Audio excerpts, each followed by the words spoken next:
রক্ষা করা খুবই খারাপ, ইমানের উপর অটল থাকা খুবই কঠিন অবস্থা হয়ে গেছে। কিন্তু মনে রাখবেন, যত ধরনের কঠিন অবস্থাই হোক না কেন, যত ধরনের লোভ দেখানো হোক না কেন, ক্ষমতার লোভ দেখাক, অর্থের লোভ দেখাক, নারীর লোভ দেখাক, যাই দেখাক না কেন, বিন্দু মাত্র ইমান থেকে দূরে সরে যাবে না। কি বলেন, ঠিক কিনা বলেন? মন থাকবো তো নাকি? ইমানের উপর অটল থাকতে গেলে কি থাকতে হবে? মান আলাইহি ওয়া আসহাবি, আল্লাহ রাসূলের আদর্শ আর সাহাবাদের আদর্শের উপরে থাকতে হবে। এই জিনিসটা এখন সংক্ষিপ্ত আকারে আপনাদেরকে বলি। আল্লাহ রাসূলের আদর্শ কি, এইটা বর্ণনা করতে গেলে প্রায় অনেক দীর্ঘ আলোচনা। সাহাবাদের আদর্শ কি বর্ণনা করতে গেলে 1 মাস 2 মাসেও শেষ হবে না। জুমার নামাজে পড়াই, জুমার নামাজে আলোচনা করি, একটা আলোচনা ধরলে 7-8 জুমা চলে যায়, তাও শেষ হয় না। ওই কথা কি এখন বলা সম্ভব না অল্প সময়ে। কিন্তু সহজ একটা কথা বলতেছি আপনাদেরকে, আপনারা 72 দলে থাকবেন না 1 দলে থাকবেন? 1 দলে থাকার জন্য শর্ত কি? আল্লাহ রাসূলের আদর্শ আর সাহাবাদের আদর্শের উপরে থাকতে হবে। আপনি আল্লাহ রাসূলের আদর্শে আছেন, আপনি সাহাবাদের আদর্শ আছেন, এই জিনিসটা আপনি বুঝবেন না। আপনাকে অবশ্যই কোনো একজন হক্কানি আলেমকে অনুসরণ করতে হবে। কাকে বলেন? কথা বলেন, কাকে অনুসরণ করতে হইব? হক্কানি আলেমকে। আপনি তো পারবেন না, এত সহজ না তো, বিশাল আলোচনা। হক্কানি আলেম অনুসরণ করতে হবে। কিন্তু সমস্যা দেখা দিছে এক জায়গা, আলেমদেরকে যে আমি অনুসরণ করবো, আলেমদের মধ্যেও তো দলের অভাব নাই। ইসলামী দল, খিলাফত মজলিস, বাংলাদেশ খিলাফত মজলিস, হিফাজতে ইসলাম, দলের অভাব আছে নাকি? কিন্তু আল্লাহ রাসূলের কথা কি ছিল? খিলাফত মজলিসও জান্নাতে যাবে, রাসূল বলে নাই। ইসলামী আন্দোলন জান্নাতে যাবে, রাসূল বলে নাই। জামাতে ইসলাম জান্নাতে যাবে, রাসূল বলে নাই। হিফাজতে ইসলাম জান্নাতে যাবে, রাসূল বলে নাই। কি বলছে? একমাত্র দল জান্নাতে যাবে তারা হলো যারা আমার আদর্শে থাকবে, যারা রাসূলের আদর্শে থাকবে। এদের এক কথায় আহলুস সুন্নাহ ওয়াল জামাতের অন্তর্ভুক্ত থাকবে। 1 নম্বর কি বলেন? আহলুস সুন্নাহ ওয়াল জামাতের অন্তর্ভুক্ত থাকবে। আহলুস সুন্নাহ ওয়াল জামাতের অন্তর্ভুক্ত থাকবেন, আপনার জন্য তো কঠিন হয়ে যাবে। কোন এক ইমামের, কোন এক আলেমের পরামর্শ নিয়ে আপনাকে চলতে হবে। আলেমদের মধ্যে অনেক সমস্যা আছে। আল্লাহ রাসূল হাদিসের মধ্যে বলেন, খায়রুন নাসি খায়রুল উলামা, শাররুন নাসি শাররুল উলামা। সর্বশ্রেষ্ঠ মানুষ আলেম, সর্বনিকৃষ্ট মানুষ আলেম। নিকৃষ্ট দিক দিয়েও কারা কন? আলেম। আবার সর্বশ্রেষ্ঠ মানুষ কারা কন? আলেম। আপনাকে খুঁজে বের করতে হবে সর্বশ্রেষ্ঠ আলেম কারা, কোন আলেম আহলুস সুন্নাহ ওয়াল জামাতের অন্তর্ভুক্ত আছে। ওই জিনিসটা বের করার পরে আপনি তাকে নির্দ্বিধায় মানেন, ইনশাআল্লাহ আপনি জান্নাতে চলে যাবেন। সুবহানাল্লাহ। এই ধরনের আলেম চিনার উপায় হলো 4টা আলামত। কয়টা আলামত বলেন? কোন আলেমের মধ্যে যদি 4টা গুণ থাকে, মনে করবেন ও আহলুস সুন্নাহ ওয়াল জামাতের আলেম, ওকে অনুসরণ করলে আপনি জান্নাতে যাবেন। কয়টা আলামত বলেন? এটা সহজ হবে না আপনাদের জন্য? 4টা গুণ থাকলে সে জান্নাত, সে আহলুস সুন্নাহ ওয়াল জামাতের অন্তর্ভুক্ত। 1 নম্বর গুণ হলো আহলুস সুন্নাহ ওয়াল জামাতের 1 নম্বর গুণ হলো তারা কোন নবী রাসূলের সমালোচনা করবে না। 1 নম্বর কি বলেন? 1 নম্বর গুণ, নবী রাসূলের সমালোচনা করবে না। সমস্ত নবীগণ নিষ্পাপ, তাদের কোনো গুনাহ নাই, তারা জীবনে একটা গুনাহ করে নাই, এমন আকীদা পোষণ করতে হবে। 1 নম্বর আকীদা কি বলেন? সমস্ত নবী রাসূল নিষ্পাপ, তাদের কোনো গুনাহ নাই। নাকি আদম আলাইহিস সালাম গুনাহ করছে? নাউজুবিল্লাহ কয় না? দেখ, মুসা আলাইহিস সালাম গুনাহ করছে? টিভিতে কয় না? এগুলো টিভিতে কয় না? বাউলরা এই টিভিতে গান শোনেন, বাউলরা এই জাতীয় কথা বলে, আদম গুনাহ করছে, মুসা গুনাহ করছে। নাউজুবিল্লাহ কয়। আল্লাহর ভাষ্য হলো, আমি কোন গুনাহগারকে নবী বানাই না। সুবহানাল্লাহ। সমস্ত নবীগণ নিষ্পাপ। কোন আলেম যদি নবীদের সমালোচনা করে, অফলাইনে করুক অনলাইনে করুক, কোন সময় যদি কোন আলেম নবীদের সমালোচনা করে, নিঃসন্দেহে তার থেকে দূরে থাকবেন। 1 নম্বর গুণ কি বলেন? নবী রাসূলদের এতটুকু বুঝবেন নাকি?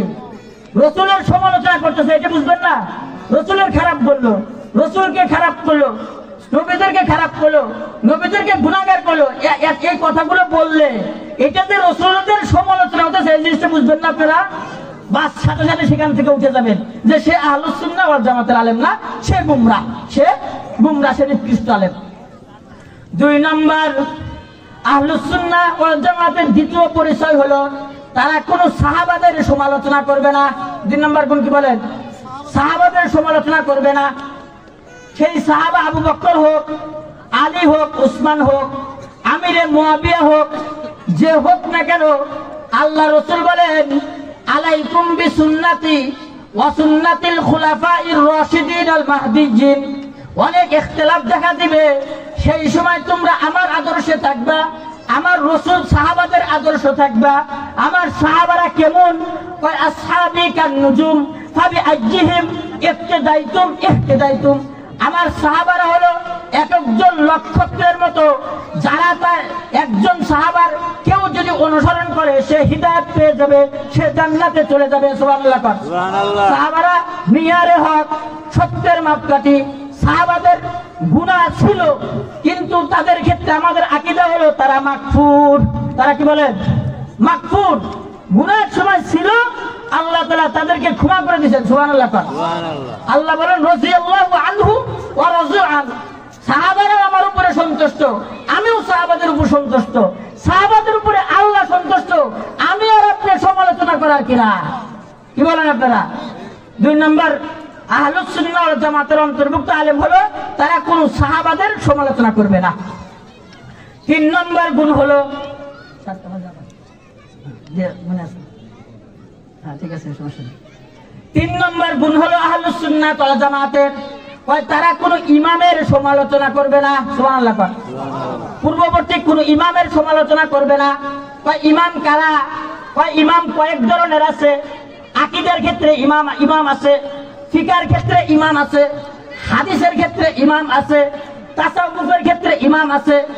আকীদার ক্ষেত্রে ইমাম হলো ইমাম আবুল হাসান আল আশআরি, ইমাম আবু মানসুর আল মাতুরিদি, নাম শোনেন নাই তো মনে হয়। এরা আকীদার ক্ষেত্রে ইমাম। ফিকার ক্ষেত্রে ইমাম হলো ইমাম আবু হানিফা, ইমাম শাফি, ইমাম মালিক, ইমাম আহমদ ইবনে হাম্বল, ইমাম জুফার, ইমাম ইউসুফ। এরা হলো ফিকার ক্ষেত্রে ইমাম। হাদিসের ক্ষেত্রে ইমাম বুখারী রাহমাতুল্লাহি আলাইহি, ইমাম তিরমিজি রাহমাতুল্লাহি আলাইহি, মুসলিম রাহমাতুল্লাহি আলাইহি, আবু দাউদ রাহমাতুল্লাহি আলাইহি, ইমাম তাহাবী রাহমাতুল্লাহি আলাইহি। এরা হলো হাদিসের ক্ষেত্রে ইমাম। এই জাতীয় বড় বড় ইমাম আছে।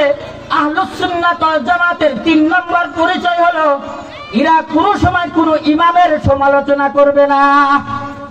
অফলাইনে অনলাইনে যদি কোনো সময় দেখেন ইমাম আবু হানিফাকে নিয়ে সমালোচনা করতেছে, ইমাম শাফিকে নিয়ে সমালোচনা করে, ইমাম জুফারকে নিয়ে সমালোচনা করে, ইমাম তিরমিজিকে নিয়ে সমালোচনা করে, ইমাম বুখারীকে নিয়ে সমালোচনা করে, ইমাম আবু দাউদকে নিয়ে সমালোচনা করে, আপনি নির্দ্বিধায় বিশ্বাস করবেন যেই আলেম এই জাতীয় ইমামদের সমালোচনা করবে সে গুমরা আলেম, সে কখনো আহলুস সুন্নাহ ওয়াল জামাতের অন্তর্ভুক্ত হতে পারে না।